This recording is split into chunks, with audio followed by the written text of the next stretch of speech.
Welcome to physics academy. Start करते हैं आज की क्लास। इसमें हमने कल पढ़ा था dB equals to naught upon 4 pi into I real cross R upon naught of R vector का क्यूब।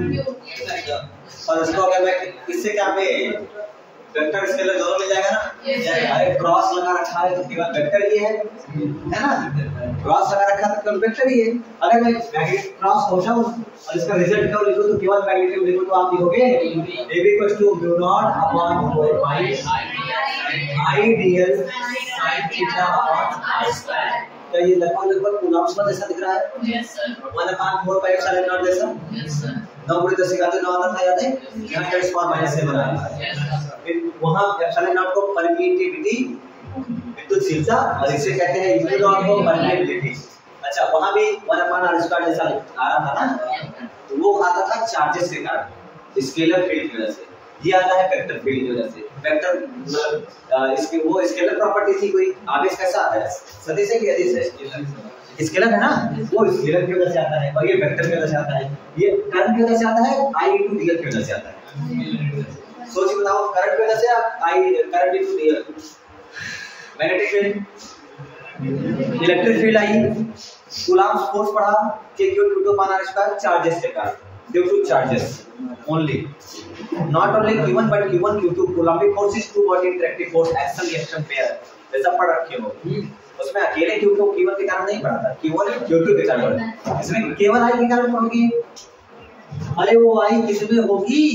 अरे किसी वायर में तो होगी, तभी तो पढ़ोगे कि हवा में वायर है, हवा में I जा रही है और इसकी वजह से यहाँ फील्ड है। तो dl तो होना जरूरी है नहीं जरूरी है? तो मैग्नेटिक फील्ड I की वजह से होगी या I dl की वजह से?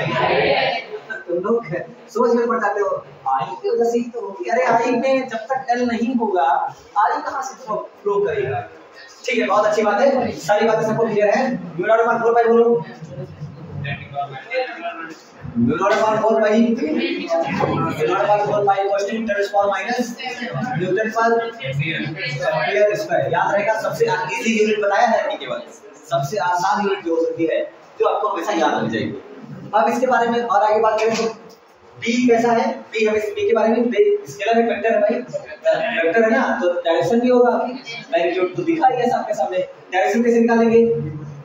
डायरेक्शन कैसे लगाएंगे? dl क्रॉस r से, राइट हैंड रूल से लगाएंगे ना। वो dl से r पे जाएंगे और हम इसकी डायरेक्शन बता सकते हैं, dp की डायरेक्शन बता सकते हैं। जैसे फॉर एग्जांपल मान लेते हैं कि ये हमारा करंट I इधर जा रहा है और ये हो गया हमारा r डिस्टेंस पर कोई पॉइंट भी है। यहाँ पर आपको मैग्नेटिक फील्ड की डायरेक्शन बतानी है। कैसे बताओगे? dl क्रॉस r लगाओ। क्या dl किसी डायरेक्शन में कंसीडर करा जाता है? याद है सब लोगों को? dl किसी डायरेक्शन में कंसीडर करा जाता है? dl वेक्टर होता है क्या अलोंग करंट दिखा जाती है धारा, करंट जाती है, क्या उसी दिशा में रख दो हाथ तो क्या उधर ही हो गया dl। तो dl की दिशा मतलब I की दिशा। ठीक है भाई, क्या करंट ऊपर जा रही है, हाथ कहां जा रहा है? ऊपर। dl तो सही हो गया। r अंदर को है कि उधर को है? क्या राइट साइड में है तो मेरा हाथ इधर घूमना चाहिए, क्या राइट साइड को? तो dl सही है क्योंकि हाथ ऊपर है। अब क्रॉस r, क्या थंब यहां पर अंदर जा रहा है तो थंब अंदर जा रहा है, यहां पर मैग्नेटिक फील्ड क्या अंदर की मैग्नेटिक फील्ड कहां है?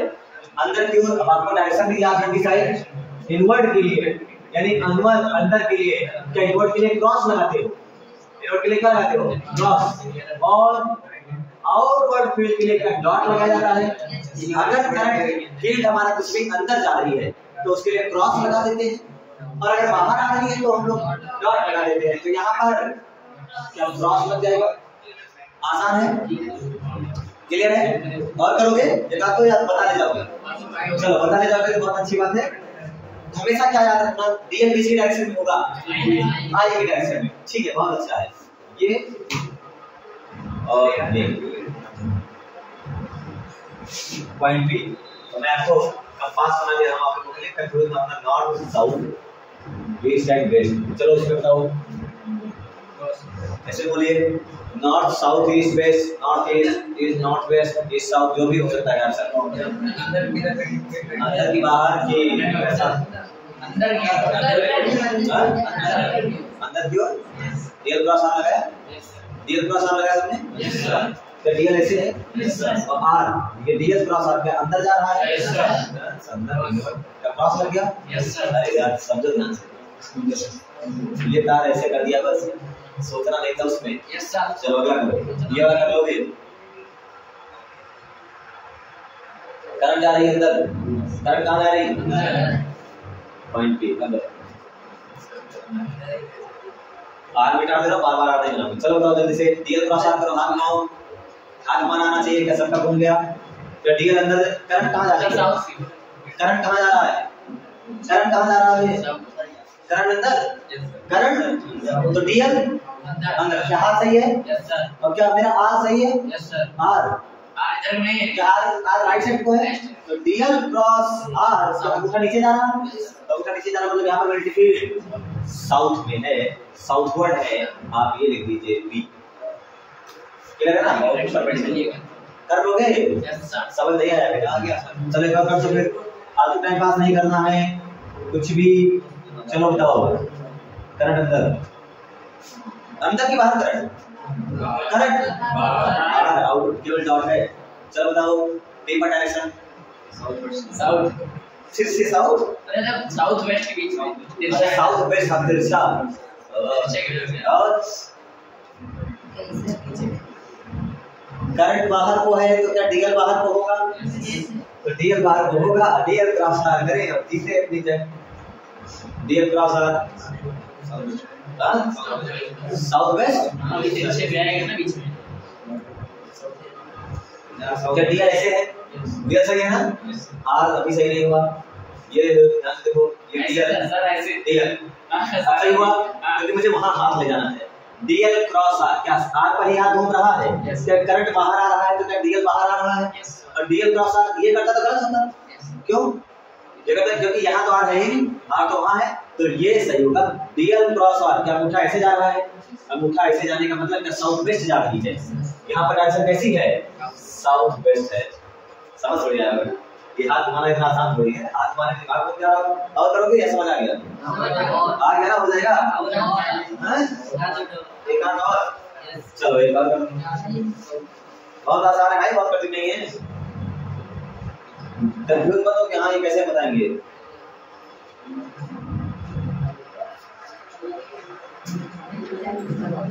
करंट अंदर, करंट अंदर,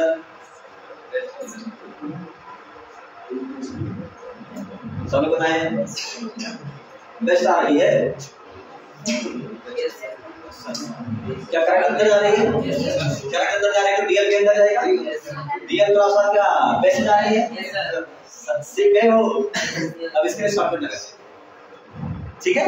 जो डीएल क्रॉस आर ना लगा पाए उसे, ठीक है? डीएल क्रॉस आर ये वो लगा है राइट हैंड पाम रूल, दाहिने हाथ की हथेली करनी है। कौन सा क्यों? दाहिने हाथ की right hand palm rule. Right hand palm rule क्या कहता है उसको समझ लेते हैं। हम करंट कैरिंग वायर को लिए, कोई करंट कैरिंग वायर जो जैसे भी करंट जाने है, जैसे करंट जाने है, करंट कैरिंग वायर को ऐसे पकड़ो, कोई एलिमेंट हो करंट कैरिंग का, ऐसे पकड़ो कि थंब हमेशा किसकी डायरेक्शन में हो? करंट की डायरेक्शन। बस ठीक है, अपने फिंगर उधर ओपन करो, उधर ओपन करो जहां पर आपको नेगेटिव फील्ड की डायरेक्शन बतानी हो। जैसे कि सबसे आसान वाला करके दिखाता हूं, उसमें बता देता हूं। जैसे ये आई और यहां पर आर डायरेक्शन लगाओ, डीएल क्रॉस आर का नेगेटिव फील्ड इनवर्ट आया, डीएल क्रॉस आर जो अंदर जा रहा है तो नेगेटिव फील्ड अंदर आया। अब इसको आप लोग दाहिने हाथ की हथेली से करते हैं। हम कोई करंट कैरिंग वायर को दाहिने हाथ से पकड़े, ये अंगूठा किसी डायरेक्शन पे है? हमेशा आई डायरेक्शन। ये चीज हमेशा करना है, आई की डायरेक्शन कौन रहे? अंगूठा। और अपने फिंगर्स उधर ओपन करो जहां नेगेटिव फील्ड की डायरेक्शन बतानी है। क्या उधर बतानी है? अगर इधर बताना होता इधर, तो क्या मैं ऐसे ओपन करता? ऐसे तो ओपन करता, उधर बतानी है, मैंने उधर ओपन किया। अब जो हथेली से धक्का देने की दिशा है, तो डायरेक्शन हम पुशिंग अप पाम, पुश करने की डायरेक्शन। क्या धक्का अंदर जाएगा? धक्का कहां जाएगा? धक्का अंदर को जाएगा, तो धक्का अंदर को जाएगा तो नेगेटिव फील्ड कहां जा रही है? अंदर को जा रही है। तो इस तरीके से भी बता सकते हैं। चलो इसको देखो, इसमें देखो, put your thumb in the direction of current and stretch your fingers towards the point where you have to calculate the direction of magnetic field. तो मैं तो पहले से बता दिया था, अपना थंब उधर रखो जहां कौन जा रही है? करंट, क्योंकि उधर ही कौन हो जाएगा? डीएल। ठीक है। और उसके बाद हथेली उधर खोलो जिधर, हथेली उधर खोलो जिधर जहां बताना हो कि डायरेक्शन कहां है।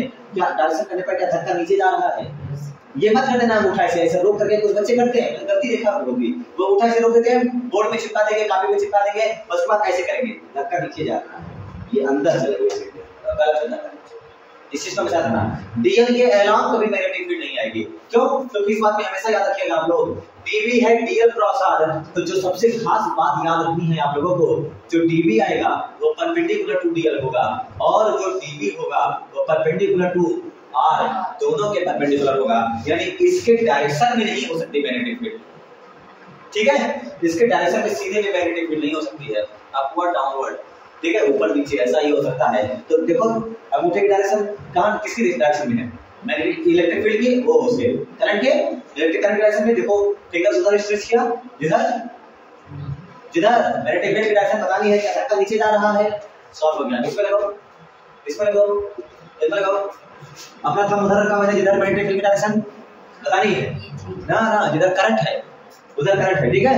और उसके बाद उस पॉइंट पर मैंने हाथ उधर उधर ओपन करा अपनी फिंगर्स, जिधर मैग्नेटिक फील्ड की डायरेक्शन बतानी है, धक्का उधर को जा रहा है, सीधे सीधे बेस हो जा रहा है। कहीं और आसान तरीका हो गया, जो दोनों में से पसंद आए, चाहे डीएल क्रॉस आर, अब बार-बार डीएल क्रॉस आर थोड़ी लगाएंगे, सबसे आसान मेरे ख्याल से राइट हैंड पाम रूल ज्यादा आसान है। आसान है नहीं आसान है, तो how to define the direction of magnetic field for a current carrying element, तो उसमें लिए किसी के लिए भी डीएल क्रॉस आर से बता सकते हैं, बता सकते हैं ना, d l cross R right hand rule, but उससे भी अच्छा हमारे लिए क्या हो गया आसान, राइट हैंड पाम रूल। और राइट दाहिने हाथ के थे, एक क्या कहता है, यदि हम अपने किसी धारावाहिक चालक को दाहिने हाथ से शुरू करना पड़े, अंगूठा सदैव धारा की दिशा में हो, तो अपनी उंगलियां उधर खोलो जिधर मैग्नेटिक फील्ड की डायरेक्शन चुंबकीय क्षेत्र की दिशा बतानी हो, तो तेजी से धक्का देने की दिशा चुंबकीय क्षेत्र की दिशा होती है। और सेम उसको अंग्रेजी में भी अगर आप चाहो तो मैं बता दूं, ठीक है। तो ये हो गया राइट हैंड पाम रूल, जिसकी वजह से डायरेक्शन बताओगे, बस समझ में आ गया, कर लोगे।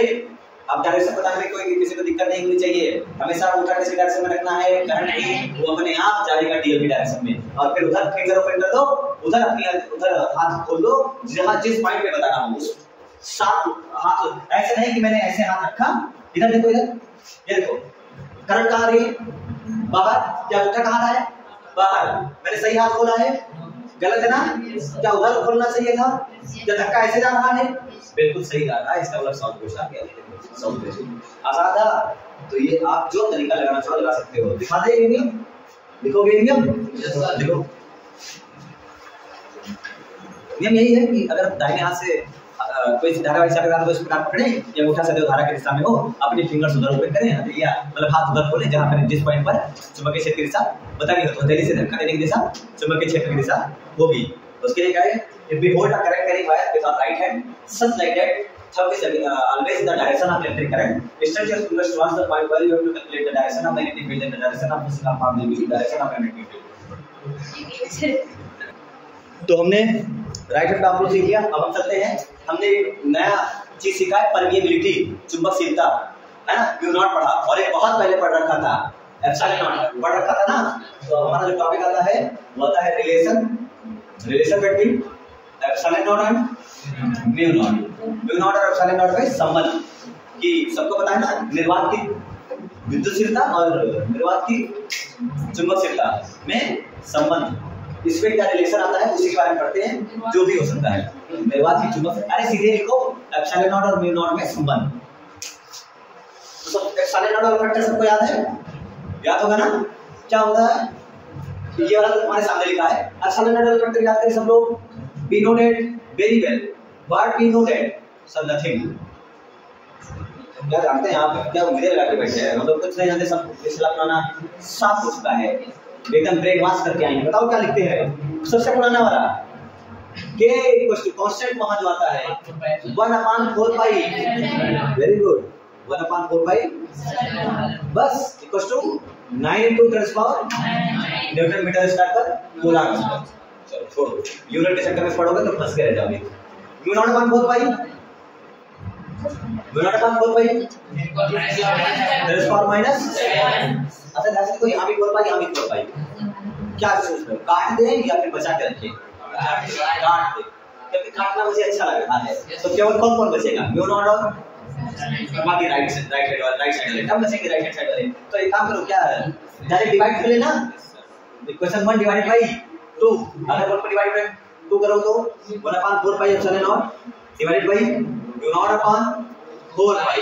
जब 4 पाई से 4 पाई चला गया क्या बचा equal to 9 into 10 power 9 upon 10 power minus 7। इसका म्यू नॉट बाहर 1 का 1 से कोई फर्क नहीं पड़ा, 1 ही रहा और अंदर कौन रह गया mu naught into epsilon naught. तो अंदर आया 1 upon म्यू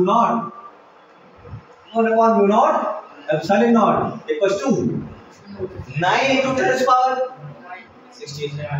9 plus 7 क्या माइनस 7 ऊपर क्या प्लस 7, तो आपके पास क्या आया 9 into 10 power 16 that is 3 into 10 power 8 का होल स्क्वायर।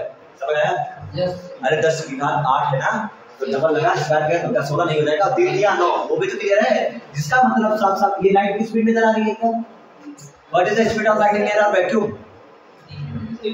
3 × 10⁸ मीटर पर सेकंड ये होती है। और लाइट कैसी वेव है? Electromagnetic wave. This is speed of light. Electro का फैक्टर, इलेक्ट्रिक फील्ड का फैक्टर और मैग्नेटिक फील्ड का factor. Since light is electromagnetic wave, आगे पढ़ेंगे बहुत अच्छे से। तो 1 upon mu naught epsilon naught equals to क्या c स्क्वायर आ गया। नहीं समझ आया ना? c स्क्वायर, c पता है तुम्हें?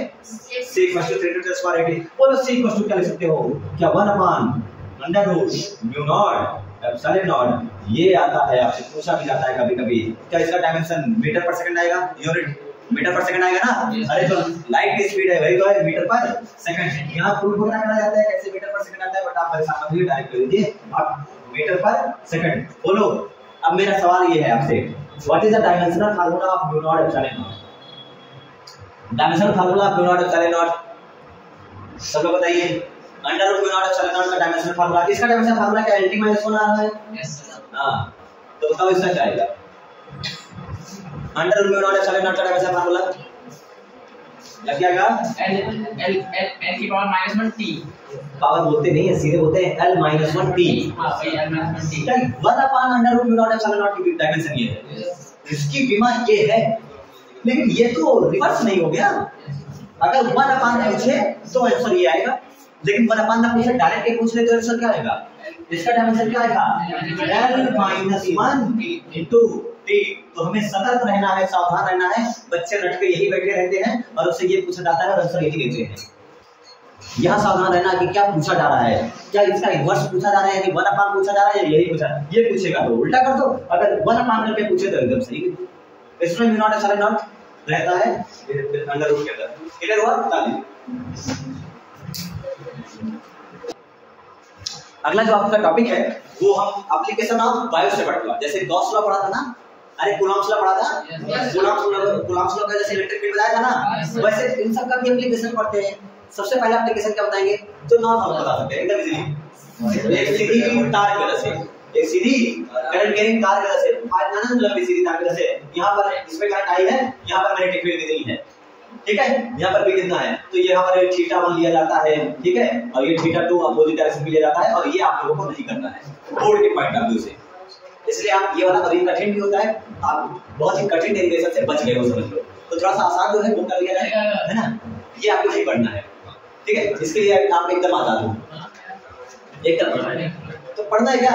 अरे ये बोर्ड में है नहीं भाई, अभी भी ना तो सब लोग अगली अगला पढ़ना है magnetic field on the axis of a circular current loop. आपको चुंबकीय क्षेत्र बताना है, चुंबकीय क्षेत्र किसी कुंडली। अच्छा ध्यान से देखो एक चीज, मेरा सवाल ये है कि क्या इसकी वजह से मैग्नेटिक फील्ड यहाँ है कि नहीं है? इसकी वजह से मैग्नेटिक फील्ड है, तो इसकी वजह से होगा मैग्नेटिक फील्ड। Yes sir. इसमें करंट कौन चल रही है? आई। तो यहाँ पर मैग्नेटिक फील्ड होगा और इसके आसपास होगा। हमें क्या बताना है? यहाँ पर नहीं बताना है। इससे यहाँ पर जो रिंग है, सर्कुलर रिंग, सर्कुलर लूप है, इस लूप के सेंटर पर नहीं बताना, इसकी जो एक्सिस है, इसकी जो अक्ष है, उसके अक्ष के किसी पॉइंट पे बताना है। बात समझ में आई? डायग्राम समझ में आया? अगर मान लो मेरे पास कोई सर्कुलर लूप है, suppose that this is our circular loop, वही करंट कैरिंग लूप है, इस लूप के यहाँ पर नहीं मैग्नेटिक फील्ड बतानी है, तो कहाँ बतानी है? बाहर आकर के इसकी जो एक्सिस होगी, इस एक्सिस पर बतानी है। यानी अगर इसको मैं यहाँ पर क्या एक्सिस परपेंडिकुलर है ना, इसके अक्ष जो है कैसी है, इसके लंबवत है, तो अगर मैं आपको बनाऊं तो यहाँ बनाना मेरे लिए आसान है नहीं? क्या आसान है बनाना? तो इस क्या करा जाए, इस कॉइल को टर्न किया जाए, अरे कॉइल को क्या करा जाए, टर्न किया जाए। अपने आप ऐसे रख के ऐसे बना लिया जाए, काम हो जाएगा। और क्या एक्सिस उधर पहुंच जाएगी, जो एक्सिस ऐसे है, सोचो ऐसे को, जो एक्सिस ऐसे है, अगर इस पॉइंट को ऐसे करे तो क्या ये एक्सिस ऐसे पहुंच जाएगी, और क्या उस पॉइंट को मुझे मैग्नेटिक बतानी है, क्या आसान हो गया ना। तो इसलिए रेडी डाल दो सब लोग। क्या है, क्या टॉपिक समझ में आ चुका है। सबसे पहले तो हम क्या चीज पढ़ने चल रहे हैं, हम पढ़ने चल रहे हैं एप्लीकेशन ऑफ बायो-सेवर्ट लॉ के नियम का उपयोग, बायो-सेवर्ट लॉ, जिसमें सबसे पहला क्या है, magnetic field on the axis of current of circular, लिख दो पहले सर्कुलर का मतलब क्या, वृत्ताकार सर्कुलर करंट लूप, वृत्ताकार धारावाही कुंडली के अक्ष पर चुंबकीय क्षेत्र की तीव्रता, वृत्ताकार धारावाही कुंडली लूप है ना, वृत्ताकार धारावाही कुंडली के अक्ष पर चुंबकीय क्षेत्र की तीव्रता। डेरिवेशन तो बहुत आसान नहीं है, कितना आसान हो। तो सबसे पहले रिंग बना लो, सब लोग ध्यान से देखिए। ये करंट कैसे चल रही है, क्लॉकवाइज या anti clockwise, current anti clockwise चल रही है। रेडियस क्या एज्यूम कर लिया मैंने, रेडियस r एज्यूम कर लिया है।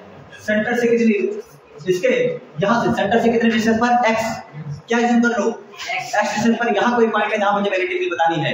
तो ये डायग्राम तो मैं बना ही नहीं पाया, क्या मुझे इसको मोड़ना चाहिए, नहीं मोड़ना चाहिए। तो इसको ऐसे बना लिया जाए तो क्या डायग्राम सही हो जाएगा और काम आसान हो जाएगा। तो रिंग ऐसे, क्या रिंग हमारे दिमाग में छप गई है, ये रिंग वाकई में ऐसे ही है, पर असली में हम कैसे बना ले, असली में बना लेते हैं कुछ ऐसे। तो ये जो रिंग थी, करंट याद रखना एंटी क्लॉकवाइज, ठीक है, करंट जो है वो हमारी एंटी क्लॉकवाइज है, रेडियस है r। तो ये रेडियस हो, ये उसका सेंटर, ये क्या हो जाएगा उसका डायग्राम, देख लो समझ लो, क्योंकि डायग्राम की समझ बहुत जरूरी है। उसके बाद तुम छापते रहना, कोई दिक्कत नहीं है। क्या ये रेडियस होगा, ये क्या होगा उसका रेडियस होगा। और एक्सिस क्या, अब ऐसे जो थी क्या वो इधर आ चुकी है, एक्सिस में कितने डिस्टेंस पर, x डिस्टेंस पर हमें कोई पॉइंट P है, यहाँ पर क्या बताना है, मैग्नेटिक फील्ड इंटेंसिटी। करंट कैसे चल रही है, क्लॉकवाइज एंटी क्लॉकवाइज। सोचो मैं इसको ऐसे करूं, ऐसे, तो क्या ये करंट बाहर आएगी, ये करंट कहाँ आएगी, बाहर। और ये वाली क्या ये करंट जा रही है अंदर, और ये करंट कहाँ रही है, बाहर। समझ में आया टॉपिक, ये कॉन्सेप्ट बहुत अच्छे से जाना। इसको ऐसे टर्न किया, ऐसे भी कर सकते थे, बट ऐसे करो ज्यादा आसान है। ऐसे किया तो ये करंट बाहर आ रही है, ये करंट, और क्या ये वाला हिस्सा सब अंदर को है, ये वाला हिस्सा कहाँ है, अरे यार ऐसे नहीं गया या पीछे नहीं चला गया, ये कहाँ आ गया, आगे। इतना दिमाग तेज रखो और होश में रहो तो सब समझ में आएगा, कुछ भी कठिन नहीं है, एकदम बकवास टॉपिक है ये एकदम। अच्छा ये चीज पता है, ये एक्सिस है और ये रेडियस है, क्या दोनों परपेंडिकुलर है यहाँ पर, एंगल वगैरह में याद होना चाहिए कि 90 डिग्री पर इतनी ज्योमेट्री सबको आनी चाहिए। अब उसके बाद हमें बताना है इस वजह से, बताओ बायो-सेवर्ट लॉ पूरे बार के पूरे लेंथ की वजह से बता पाएगा, पूरी लेंथ कितनी है, पूरी लेंथ कितनी है, पूरी लेंथ, हाँ L कितना है, क्या पूरी लेंथ है 2 पाई r, उसके वजह से बता पाएंगे ये, हाँ तो किसके वजह से बता पाएंगे, dl क्या वजह से, तो छोटा सा काटा जाए dl in the direction of current, तो करंट की डायरेक्शन में छोटा सा dl काटो, चाहे यहाँ काटो चाहे यहाँ कहीं काटो, चलो मान लो सबसे ऊपर काटा, जिसकी करंट तो है इसमें आई, क्या इसकी डायरेक्शन जो एलिमेंट है dl है, dl कहाँ आ रहा है, बाहर को, और इस dl की वजह से यहाँ पर कितनी मैग्नेटिक फील्ड है, आओ ये पता कर ले। यहाँ पर का छोटा सा dv आएगा बेटा, कितना आएगा, dv ही आएगा, और इस dl की वजह से यहाँ पर dv कितना लिखा जाएगा, सब लोग सोच के बताइए। छोटे से एलिमेंट कर लें, मैग्नेटिक फील्ड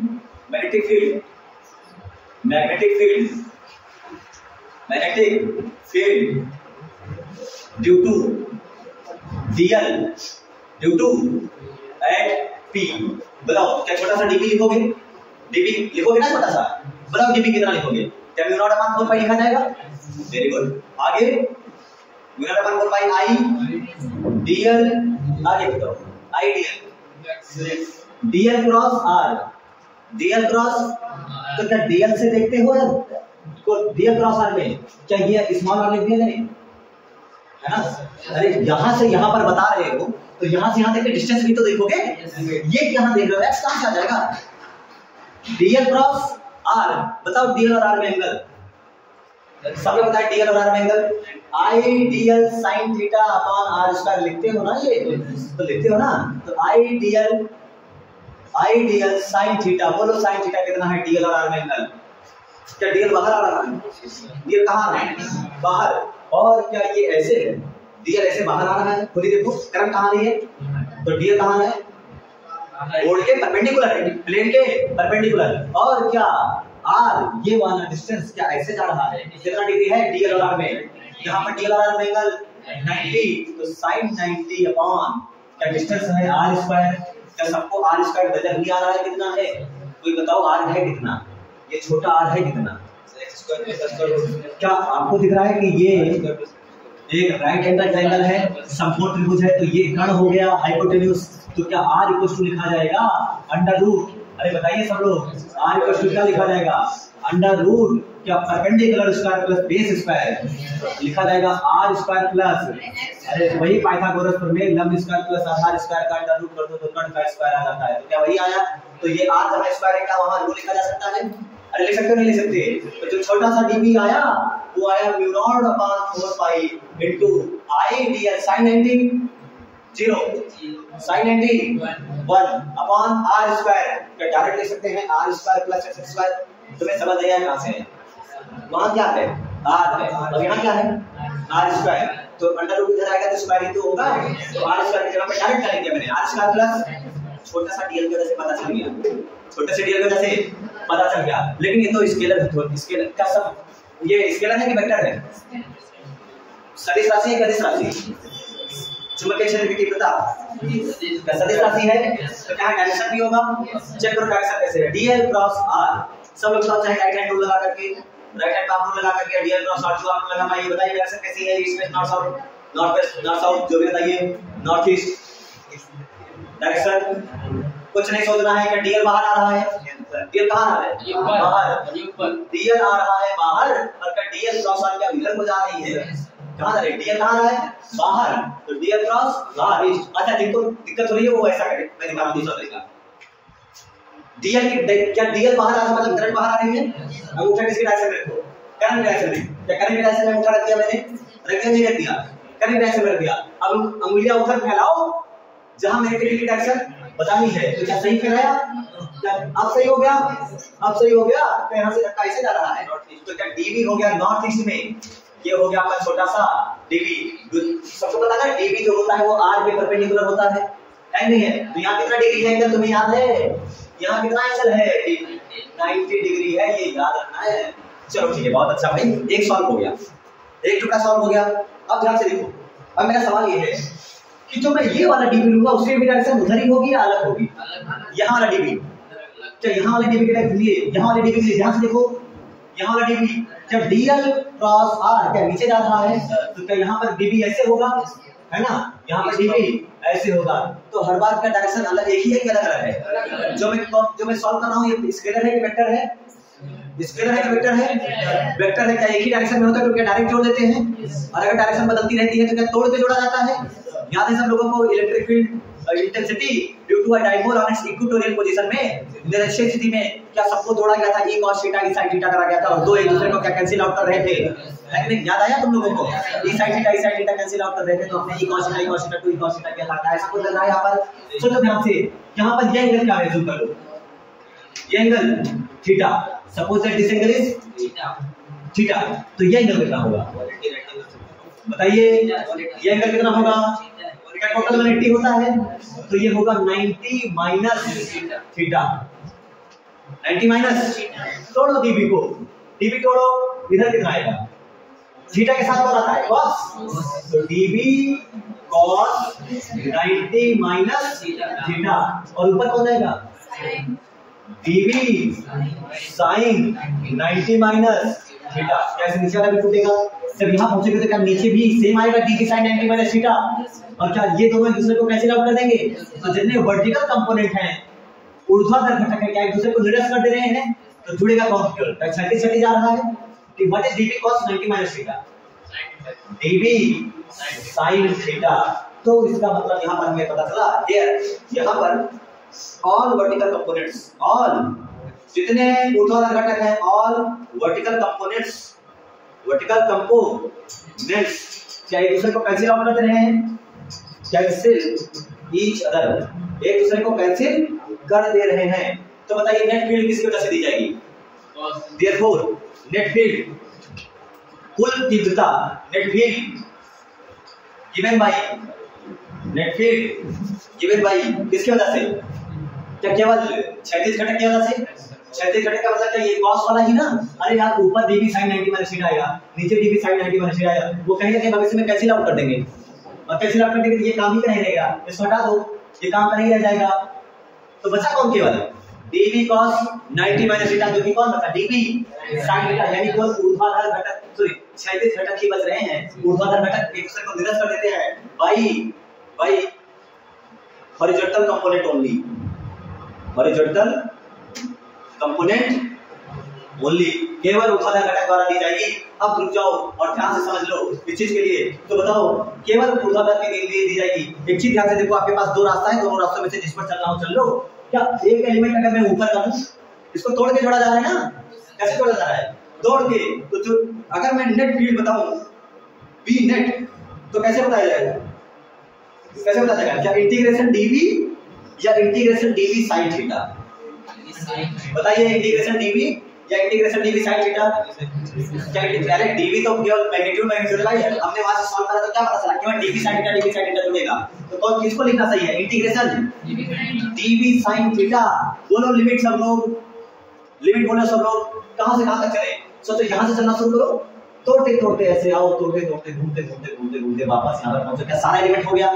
तो कहां से कहां तक चल रहे हैं? जीरो से घूमते घूमते यहां से चले, चलते गए तो टोटल लेंथ कवरिंग, तो क्या 2 पाई आर, कैपिटल आर की स्मॉल आर, कैपिटल आर की स्मॉल आर।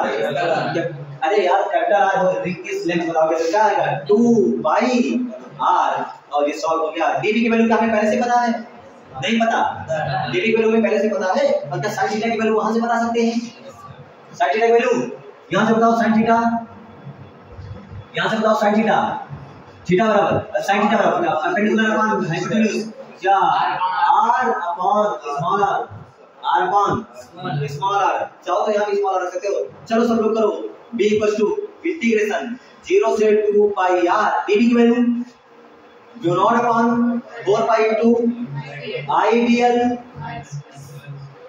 खत्म upon I dl upon r square plus, मैं इसको शॉर्ट में r स्क्वायर लिख रहा हूं, समझ में आएगा तुम लोगों को, क्योंकि ऊपर r स्क्वायर लिखा है, ठीक है? बाकी ये काम आएगा ये। इनटू sin थीटा बोलो, sin थीटा बोलो, क्या r upon r, sin theta कितना है? r अपॉन r, तो क्या ये r क्यूब हो जाएगा? कितना हो जाएगा? r क्यूब हो जाएगा। कौन इसका डिफरेंशिएशन, इसका इंटीग्रेशन होगा?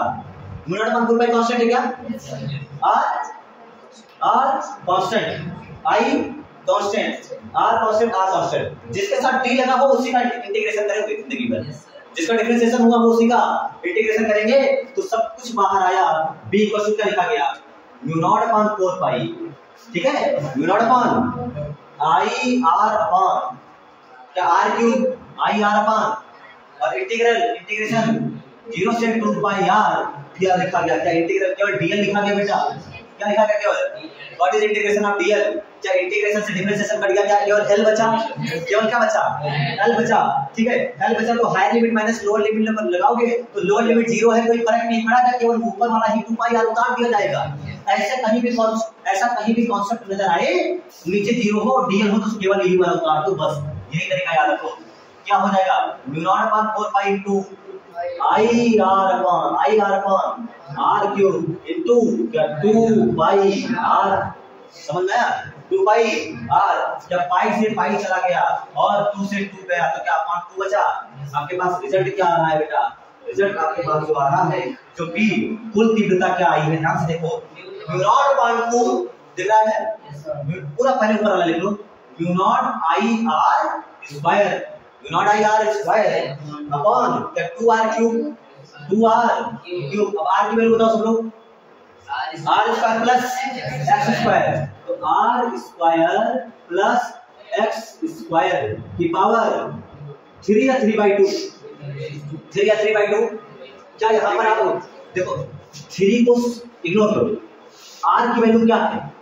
r की वैल्यू क्या है? r square plus x square की पावर 1/2। अरे r की वैल्यू अंडर रूट में है भाई, तो r क्यूब होगा या r क्यूब तो r3/2 होगा ना, तो यहाँ पर क्या लिखा जाएगा r square plus x square is equal 3/2, ये हो जाएगा formula magnetic field on the axis of a current carrying loop equal to naught I r square upon 2 r square plus x square upon 3/2।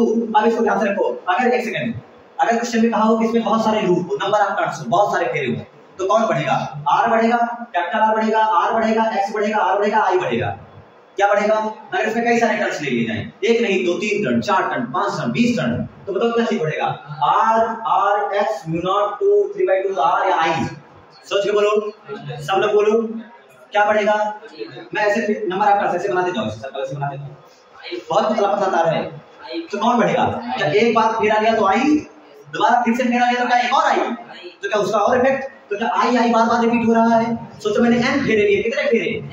if number of if coil has n turns, यदि coil के पास if coil has n turns, अगर उसके पास n फेरे हो तो क्या i replace हो जाएगा किससे? ni से। अरे भाई करंट का मल्टीप्लाई 2 करंट 2i, 3 करंट 3 फेरे तो 3i, तो i मल्टीप्लाई i किससे रिप्लेस हो जाएगा? ni से। और आपका फार्मूला क्या आने वाला है बेटा? जो फार्मूला है बिल्कुल सेम ऐसा ही होने वाला है, बट आंसर जहां i है वहां क्या हो जाएगा? ni। तो फार्मूला बनना b = mu naught ni r square upon 2 r square plus x square इस पावर 3/2, ये फार्मूला है और यूनिट का टकला हो जाएगी। क्लियर है सबको? अब अगर मैं आपसे कहूं सेंटर पे आओ, सेंटर पे क्या इंटेंसिटी बता सकते हैं? एक बार सेंटर पर इंटेंसिटी बता सकते हैं क्या इसके पास, इसकी मदद से कैसे बता सकते हैं? सेंटर पे आओगे तो x बढ़ेगा घटेगा? x x बढ़ेगा घटेगा? कोई बढ़ेगा बोल रहा है, क्या सेंटर पे आने पर x कम होगा? x कम होगा तो क्या सेंटर पे आने पर क्या 0 नहीं हो जाएगा? तो क्या फार्मूले में 0 रखोगे? फार्मूला क्या रखोगे? 0 रखोगे तो क्या लग रहा है फार्मूला क्या आएगा? क्या स्क्वायर से 1/2 चला जाएगा? स्क्वायर से 1/2 चला जाएगा, आपके पास बचेगा क्या? खुद ही बताओ, हाँ बताइए सब लोग। mu naught upon 2 I upon r, केवल इस फार्मूले में, सर इसी फार्मूले में लिखो है ना, मैंने वो फार्मूला नहीं लिख रहा हूं, नहीं यार स्क्वायर वाला, क्योंकि टाइम नहीं है हमारे पास। b = mu naught I r square upon 2 r square plus 0 rays power 3/2, तो क्या कुछ नहीं, क्या r स्क्वायर की पावर 3/2, क्या स्क्वायर से क्यूब हट गया? अरे 1/2 हट गया, ऊपर r स्क्वायर और नीचे r क्यूब, तो क्या r स्क्वायर से पूरा क्यूब भी चला गया। फार्मूला सेंटर पर क्या आया? mu naught I upon 2r, mu naught I upon 2r, this is formula at centre of break. आज के लिए इतना ही, कल इसको और अच्छे से समझाएंगे, बाकी नोट्स बनाते रहिए, रिवीजन करते रहिए। धन्यवाद।